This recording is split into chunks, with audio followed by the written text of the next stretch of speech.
Friends, आज हम पढ़ेंगे क्लास 6 का मल्हार। मल्हार का चैप्टर नंबर 4 पढ़ेंगे, पानी रे पानी।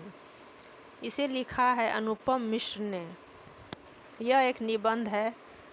तो आइए बच्चों, हम पढ़ते हैं। कहाँ से आता है हमारा पानी और फिर कहाँ चला जाता है हमारा पानी। हमने कभी इस बारे में कुछ सोचा है? सोचा तो नहीं होगा शायद, पर इस बारे में पढ़ा जरूर है। भूगोल की किताब पढ़ते समय जलचक्र जैसी बातें हमें बताई जाती हैं। एक सुंदर सा चित्र भी होता है। इस पाठ के साथ सूरज, समुद्र, बादल, हवा, धरती, फिर बरसात की बूंदें और लो फिर बहती हुई एक नदी और उसके किनारे बसा तुम्हारा हमारा घर, गांव या शहर। चित्र के दूसरे भाग में यही नदी अपने चारों तरफ का पानी लेकर उसी समुद्र में मिलती दिखती है।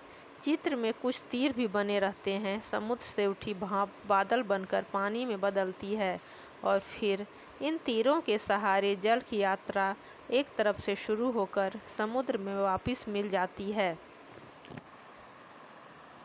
जल चक्र पूरा हो जाता है। यह तो हुई जल चक्र की किताबी बात, पर अब तो हम सबके घरों में, स्कूल में, माता पिता के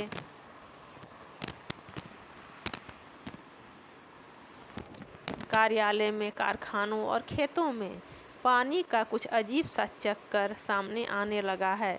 नलों में अब पूरे समय पानी नहीं आता। नल खोलो तो उससे पानी के बदले सूसू की आवाज़ आने लगती है।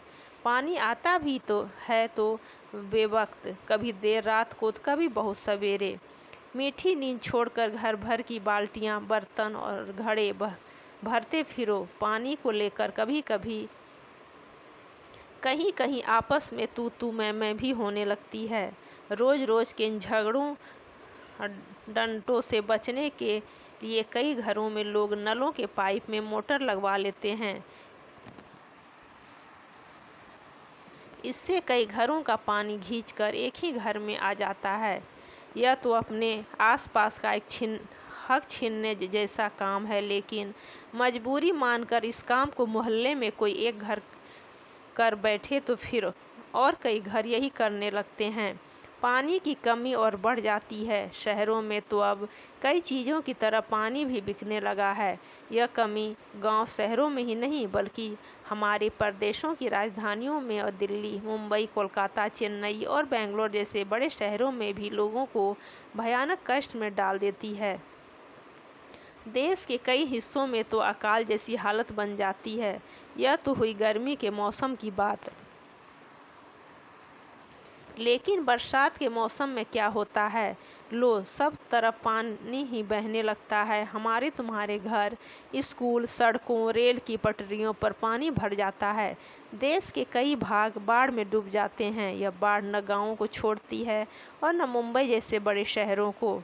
कुछ दिनों के लिए सब कुछ थम जाता है, सब कुछ बह जाता है।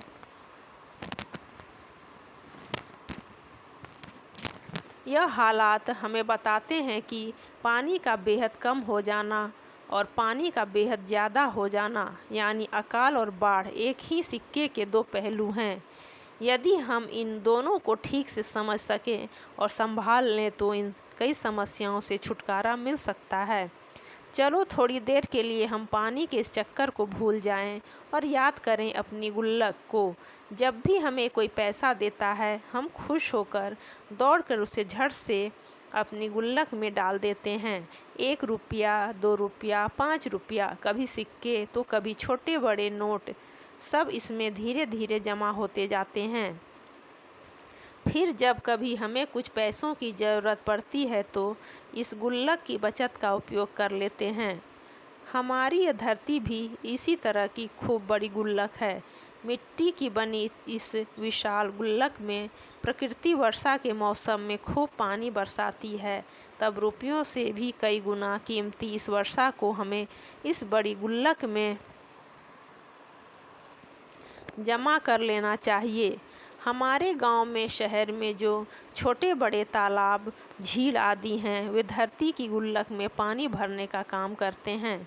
इनमें जमा पानी जमीन के नीचे छिपे जल के भंडार में धीरे धीरे रिस कर छन कर मिलता है। इससे हमारा भूजल भंडार समृद्ध होता जाता है।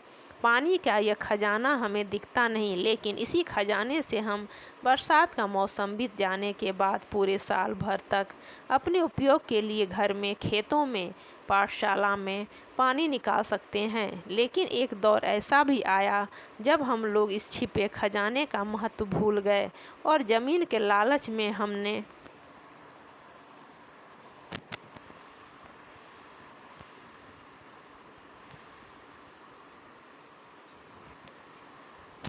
अपने तालाबों को कचरे से पाटकर भरकर समतल बना दिया। देखते ही देखते इन पर तो कहीं मकान, कहीं बाजार, स्टेडियम और सिनेमा आदि खड़े हो गए।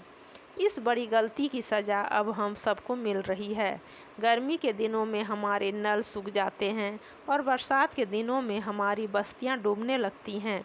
इसीलिए यदि हमें अकाल और बाढ़ से बचना है तो अपने आसपास के जल स्रोतों की, तालाबों की और नदियों आदि की रखवाली अच्छे ढंग से करनी पड़ेगी। जल चक्र हम ठीक से समझें। जब बरसात हो तो उसे थाम ले, अपना भूजल भंडार सुरक्षित रखें, अपनी गुल्लक भरते रहें, तभी हमें ज़रूरत के समय पानी की कोई कमी नहीं आएगी। यदि हमने जल चक्र का ठीक उपयोग नहीं किया तो हम पानी के चक्कर में फंसते चले जाएंगे। तो बच्चों, अभी आपने निबंध पढ़ा पानी रे पानी। अगर हमारे चैनल पर आप नए हैं तो प्लीज़ आप हमारे चैनल को सब्सक्राइब कर लें, ताकि आगे और भी कंटेंट आप तक पहुंचते रहें।